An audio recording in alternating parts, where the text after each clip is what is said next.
নমস্কার।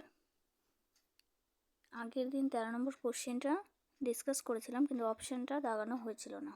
তো প্রথমে এই অপশানটা ছিল ফলস এবং এইটাও ছিল ফলস। তো অপশানটা হয়ে যাবে both A and R are false, option number 4।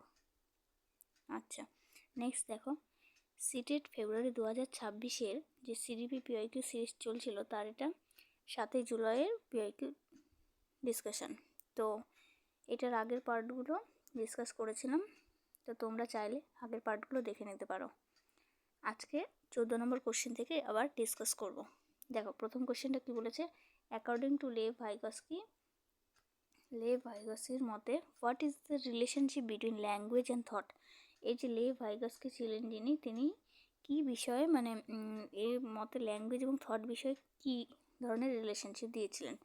তো ভাইগস্কি কি বলেছিলেন, দেখো প্রথমটা করেছে language does not shape thought, language থটকে শেপ করে না, এটা বলেনি। তারপর বলেছে থট শেপস ল্যাঙ্গুয়েজ, যে ডিরেক্ট থটই ল্যাঙ্গুয়েজকে কিন্তু শেপ করে, এটাও সেই অর্থে বলা যাবে না। আর বলেছে ল্যাঙ্গুয়েজ আর থট আর ইন্ডিপেন্ডেন্টের কথাও বলেননি।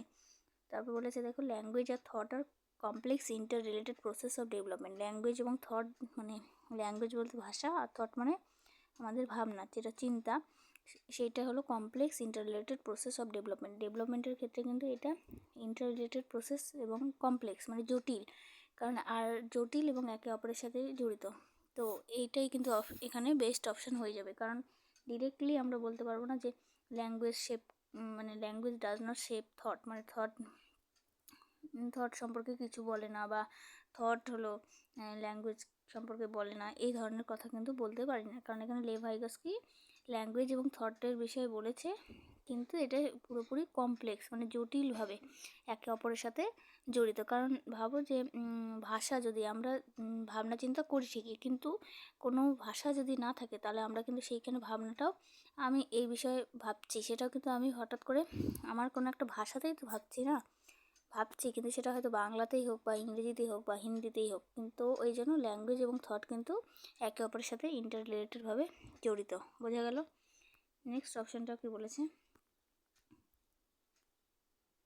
Which of the following correctly matched pair. এখানে একটা ম্যাচিং দিয়েছে, কোনটা বলেছে ক্রাইটেরিয়ান রেফারেন্সড অ্যাসাইনমেন্ট। ক্রাইটেরিয়ান মানে কি সিআরটি। এবার সিআরটি এক্সামটা কি হয়, includes Mashrafe of specific topic, মানে মাস্টারি কোনো একটা টপিকের উপর মাস্টারি করা মানে সেই বিষয় সম্পর্কে অনেক গভীর জ্ঞান সংগ্রহ করা। দেখো, সিআরটি টেস্ট যেমন আমাদের এই যে সিটেট পরীক্ষাটা হয়, সেটাও কিন্তু একটা সিটেট, কারণ এখানে একটা ক্রাইটেরিয়া দেওয়া থাকে যে 150-র মধ্যে 90 মার্কস যারা পাবে তারা কিন্তু পাস, আর 90-র নিচে পেলে কিন্তু তারা সবাই ফেল। তাহলে এটা একটা ক্রাইটেরিয়া দিয়ে দিচ্ছে যে এইখানে কিন্তু অপশনাল থাকে, তাই না, এমসিকিউ থাকে, তার মধ্যে যেটুকু অপশন আছে তার মধ্যেই কিন্তু আনসার করতে হবে। এক্সট্রা করে যদি তুমি ক্রিয়েটিভিটি দেখাতে চাও, সেইটা কিন্তু এখানে সুযোগ থাকে না। এবার অনেক ক্ষেত্রে ইন্ডিভিজুয়াল ডিফারেন্স থাকে, জানো। এবার ইন্ডিভিজুয়াল ডিফারেন্সের জন্য কিন্তু অনেক রকম স্টুডেন্ট অনেক রকম হয়, যারা হয়তো এমসিকিউ হয়তো সেভাবে পারে না, কিন্তু তারা ডেসক্রিপটিভ আনসার রাইটিংয়ে কিন্তু ভালো করতে পারে। তো এইখানে কিন্তু মানে স্ট্যান্ডার্ডাইজ টেস্ট হয়ে যাচ্ছে, তাই না। এবার এখানে সিআরটি মানে কিন্তু সেখানে খালি তার স্ট্যান্ডার্ড হিসেবে, এখানে মাস্টারি করবে না, কারণ মাস্টারি মানে তার সেই বিষয়ে গভীর অধ্যয়ন করতে হবে, তাহলে এটা হলো না।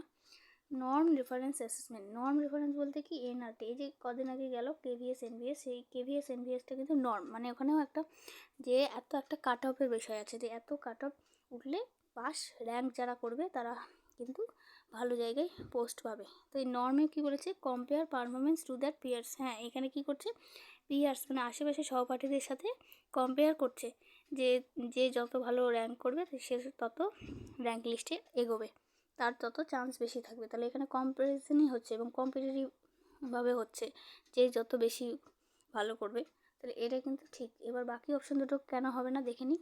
ফর্মেটিভ অ্যাসেসমেন্ট, ফর্মেটিভ মানে কি, যেটা আমাদের ক্লাসে যখন শুরু হচ্ছে বা ক্লাস চলাকালীন যেটা আমরা করছি, ইউনিট টেস্টগুলো যেগুলো হয় সেগুলো কিন্তু আমরা ক্লাস চলাকালীন করতে থাকি। এবার ইউনিট চলাকালীন মানে সেই ক্লাসে যে ফিডব্যাকগুলো দেওয়া হয় সেটা।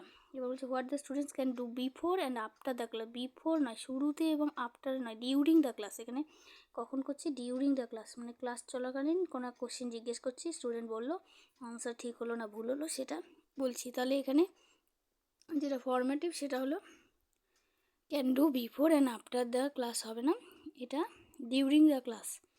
এবার তারপর অপশানটা সামেটিভ। সামেটিভটা হলো যে involves paper pencil test as well as detailed accounts for non written behaviour. Non written behaviour নয়, এখানে মানে রিটেনও হয়, পেপার পেন্সিলই হয়। তো এখানে কোন অপশানটা ঠিক হয়ে যাবে, নর্ম রেফারেন্স অ্যাসেসমেন্ট, যেখানে আমরা পিয়ারদের কম্পেয়ার করছি তাদের পারফরমেন্সটা।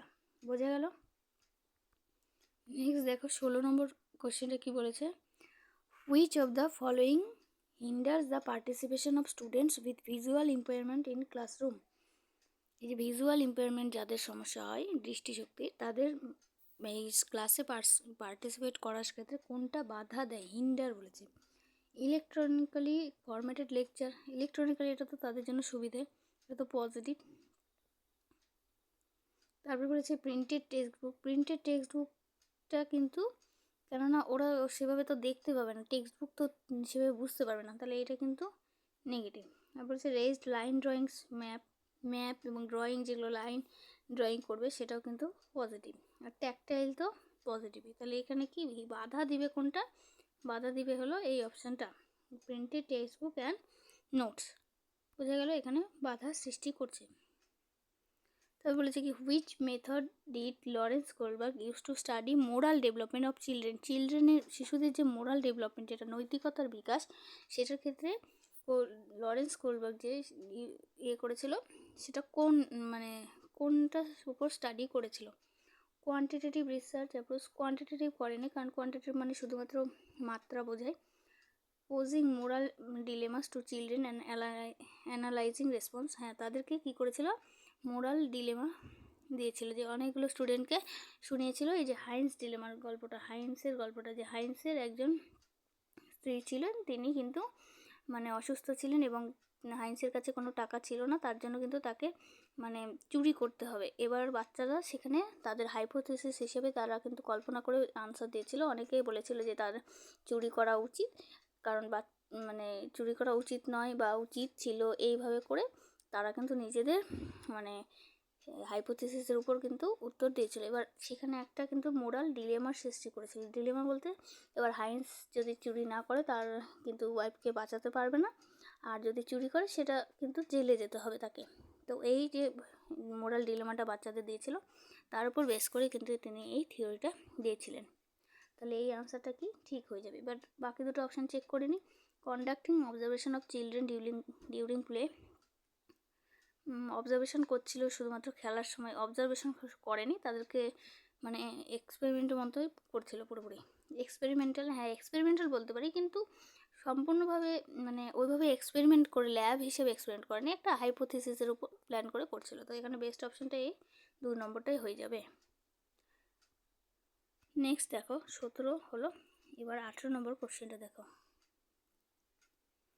বলেছে constructivist teaching leads to, constructivist মানে কি, যেখানে কিন্তু বাচ্চা নিজেই শিখতে পারবে, নির্মিতবাদ, তাই না।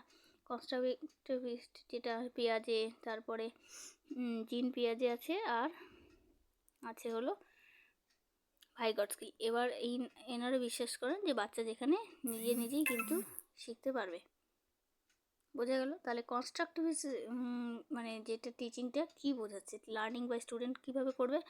দেখো অপশান এলিমিনেশন টেকনিক ইউজ করি। রুট বলেছে, প্রথমেই তো রুট হবে না। মিনিংলেস আবার লার্নিং হয় নাকি, তাই না। রিসেপটিভ মানে যেখানে বাচ্চা শুধু রিসিভ করবে, বাচ্চা শুধু শুনে যাবে আর টিচার শুধুমাত্র লেকচার দিয়ে যাবে, ওইটা তো মানে মিনিংফুল হয় না, তো রিসেপটিভও হবে না। এবার বলছে ডিসকভারি মানে বাচ্চাদের কোনো একটা টাস্ক দিল যে এই দিন এই ইয়েটা খুঁজে নিয়ে এসো, বা এটা একটা ফিল্ডের একটা কোনো একটা মানে ফিল্ড ট্রিপে গিয়ে বা নর্মাল ক্ষেত্রেও কোনো একটা মানে এমন কিছু অ্যাসাইনমেন্ট বা টাস্ক দিল যেটা বাচ্চাদের নিজে খুঁজতে হবে, খুঁজে তার মাধ্যমে করবে। কিন্তু এখানে কিন্তু বাচ্চা সবথেকে বেশি অ্যাক্টিভ থাকবে। আমাদের সিটিএটের এক্সামে সবথেকে বেশি দেখতে হবে যেখানে চাইল্ড সেন্ট্রিক এডুকেশন, মানে বাচ্চা যেখানে অ্যাক্টিভ থাকবে সেই অপশানটা কিন্তু বেস্ট। তাহলে চাইল্ডের বিষয়ে যেটা অপশানটা ঠিক হবে সেটাই কিন্তু রাইট আনসার হয়ে যাবে। বোঝা গেল এখানে 18 নম্বরটা। নেক্সট দেখো 19 নম্বরটা কী বলেছে, student struggling and with dyslexia can be taught to read. যে বাচ্চাদের মানে ডিসলেক্সিয়া হয়, ডিসলেক্সিয়া একটা কি ডিসঅর্ডার, রিডিং ডিসএবিলিটি। তো এই রিডিং ডিসএবিলিটিটা জন্য মানে can be taught to read, তাকে যদি রিডিং ডিসএবিলিটি থাকে তার কীভাবে শেখানো যাবে বলেছে দেখো, through systematic phonological training. Phonological মানে ধ্বনি, আমরা যদি সিস্টেমেটিক্যালি ধ্বনি মানে তাকে দেওয়া হয় তাহলে কিন্তু তার অনেকটাই গ্রোথ হবে। তাহলে এই অপশানটাই কি ঠিক। এবার বাকি তিনটে অপশান চেক করে নিই। By providing higher grade level reading text. এবার পড়তেই পারে না যে বাচ্চা, তাকে এত রিডিং টেক্সট দিলে সে তো এমনি ভ্যাবাচাকা খেয়ে যাবে, তাই না? পড়তেই পারে না, ওর সমস্যাই রিডিং, তাহলে ওর রিডিং টেক্সট দেবো। By giving long and complex passage তো দেওয়াই যাবে না, ও নিজেই পড়তে পারে না, প্যাসেজ তো পড়তেই পারবে না, দুটো লাইনই পড়তে হচ্ছে শকে ওয়াজ লিখে। যে বাচ্চা সে তো পুরো অত রিডিং পড়াই তো তার মানে সম্ভব নয়। তারপর বলেছে কি থ্রু অ্যাসোসিয়েশন মেথড কন্ডিশন তো হবেই না, কারণ কন্ডিশন এটা বিহেভিয়ারিজমের মধ্যে পড়ে, আর বিহেভিয়ারিজম কিন্তু চাইল্ড সেন্ট্রিক এডুকেশনের কথা বলেনি, সেটা কিন্তু টিচার সেন্ট্রিক এডুকেশনের কথা বলে। বোঝা গেল? তাহলে এটা কিন্তু এলিমিনেশন টেকনিকে কিন্তু ফট করে করা যাবে। নেক্সট দেখো 20 নম্বরটা কি বলেছে, জিন পিয়াজেস থিওরি অফ কগনিটিভ ডেভেলপমেন্ট। জিন পিয়াজের যেটা কগনিটিভ ডেভেলপমেন্ট সেটা কি বলেছে দেখো, behaviour should be condition using reward punishment. Reward punishment তো বলেইনি, যেখানে বাচ্চা তো পানিশমেন্ট দিবে বা রেওয়ার্ড দিবে, এটা তো বিহেভিয়ার বলেছে, যেটা বলেছে বিএফ স্কিনার, তাই না? BF Skinner. তারপর হচ্ছে concept should be taught in a sequence of complex to simple. Complex থেকে সিম্পলে যাওয়া যাবে না, এখানে যেতে হবে সিম্পল টু কমপ্লেক্স। কারণ বাচ্চা কেবল মানে অঙ্কের ধরো 2+2=4 এটাই জানে না, আর বাচ্চা হলো আগেই হলো কমপ্লেক্স জানবে না, তাহলে এখানে কিন্তু সিম্পল টু কমপ্লেক্স যেতে হবে। তাহলে একটাও হচ্ছে না, 2 নম্বরটাও হচ্ছে না। নেক্সট দেখো কি বলেছে, curriculum should be design keeping children's age group and stage in mind. এবার বাচ্চার এজ হিসাবে যেটুকু বয়সে বাচ্চা সেইটুকু বয়সেরই মানে শিখতে যেতে পারে সেই হিসাবেই কিন্তু কারিকুলাম ডিজাইন করা যাবে, তাহলে এটা পজিটিভ। এবার 4 নম্বরটাও চেক করে নিই। Focus of teaching should be the outcome of the activity instead of process of thinking না করে শুধুমাত্র আউটকাম, মানে বাচ্চাকে র্যাঙ্ক করাতেই হবে জোর করে, বাচ্চা শিখতেই পারলো না, কিছুই পারলো না, শুধুমাত্র রেজাল্ট করতে হবে, তো এটাও কিন্তু নেগেটিভ। বোঝা গেল? তাহলে এখানে কোন অপশানটা ঠিক, এই 3 নম্বর অপশানটা কিন্তু কারেক্ট হয়ে যাবে। ধন্যবাদ, আজকে এই পর্যন্তই থাকলো, নেক্সট দিন আর কয়েকটি ডিসকাস করে নেব।